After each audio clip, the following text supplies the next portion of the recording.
আপনি মারা যাবেন, আর এই সমাজ, আপনার আত্মীয়স্বজন, আপনার পাড়া প্রতিবেশী, যাদের কথাই আপনি বলেন না কেন, যাদের লোকে কি বলবে, মানুষ কি বলবে, যেটা চিন্তা করতে করতে আপনি জীবনে বেঁচে থাকতেই অর্ধেক মরে যেতেছেন, তারাই বলবে লাশটারে খাটিয়ায় তোল, লাশটারে কবরে নামা। তখন আপনার কোনো নাম থাকবে না, তখন আপনার নাম হয়ে যাবে লাশ। আর এরা কি বলবে, এরা কি ভাববে, এইটা চিন্তা করতে করতে আপনি জীবনে অর্ধেক মরে যেতেছেন। সো আমার নীতি, আমার আদর্শ আসলে এটাই যে আমি আমার মন যেটা বলে, আমার হৃদয় যেটা বলে, সেটাই আমি করব ইনশাল্লাহ। সেখানে লোকে কি বলতেছে, মানুষ কি বলতেছে, doesn't matter to me at all, doesn't matter to me. আমি মানসিক প্রশান্তিতে আছি কি না, আমি মানসিকভাবে সুখে আছি কি না, হ্যাঁ, আমার মানসিক যে আনন্দ সেটা সুন্দরভাবে সম্পূর্ণ হচ্ছে কি না, এটাই হচ্ছে আমার কাছে সবচেয়ে বেশি গ্রহণীয় বিষয়। বাকি মানুষের কথাবার্তা চলতেই থাকবে, মরার পরেও মানুষ বদনাম করতে ছাড়ে না।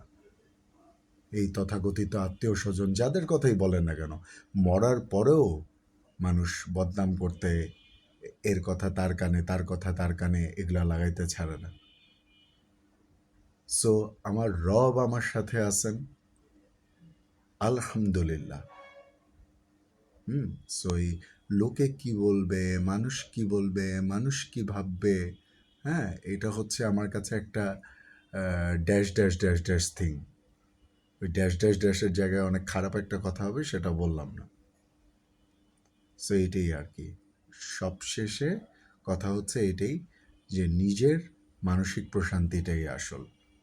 আমি সেটাই মনে করি। আমি আগে তো বুঝতামই এই জিনিসটা, এখন আরও ভালো করে বুঝি যে নিজে যদি মন থেকে প্রশান্তি নিয়ে বাঁচা যায়, আমার যেটা করতে ভালো লাগে, আমার যেটা ভাবতে ভালো লাগে, সেটা টু দ্য পয়েন্টে মানুষকে বলে দেওয়া যে ভাই আমি এরকম, আমি এরকম, ঠিক আছে?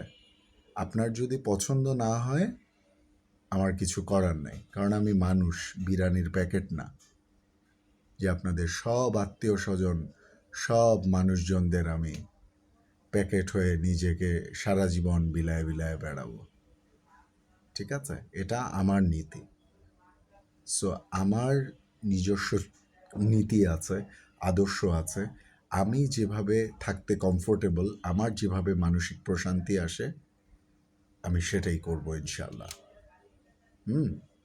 আমি আল্লাহর কাছে চলে যাওয়ার পরে যারা মুহূর্তের মধ্যে এটা বলবে লাশ খাটিয়ে তোল, লাশ কবরে নামা, হ্যাঁ, 2 দিন কান্নাকাটি, তারপরে 3 দিনের দিন যে যার কাজে ব্যতিব্যস্ত, তাদের কথায়, হ্যাঁ, তারপরে 40 সময়, 40 তো একটা বেদাত জিনিস, তারপর অনেক মানুষই এটা পালন করে, খাওয়া দাওয়া, হ্যাঁ, এই গরুর গোশতের বড় ইয়াটা দে, খাবারের বড় ইয়াটা দে, এদের জন্য এরা কি ভাবলো, এরা কি বললো, হ্যাঁ, এইসব ড্যাশ ড্যাশ জিনিস চিন্তা করে আমি আমার নিজের জীবনে মানসিক প্রশান্তি নষ্ট করব না ইনশাআল্লাহ।